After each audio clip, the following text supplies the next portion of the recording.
Pasca pernikahan putra bungsu Presiden Jokowi, yakni Kaisang dengan Erina, kini masih terus menjadi sorotan dan perbincangan.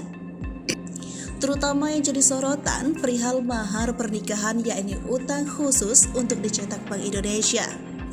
Kali ini pengamat politik Rocky Gerung mengkritik Bank Indonesia yang membuat uang edisi khusus Rp100.000 yang digunakan sebagai mahar pernikahan putra bungsu Presiden Joko Widodo, Kaisang Pangarep dan Erina Gudono. Tanggapan Rocky Gerung ini dibahas pada kanal YouTube Rocky Gerung bersama dengan jurnalis Hersubeno Arif pada 15 Desember 2022.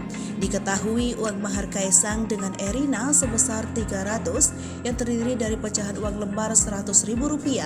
Uang mahar tersebut menjadi sorotan lantaran memiliki nomor seri KSE 101222022 ESG 111296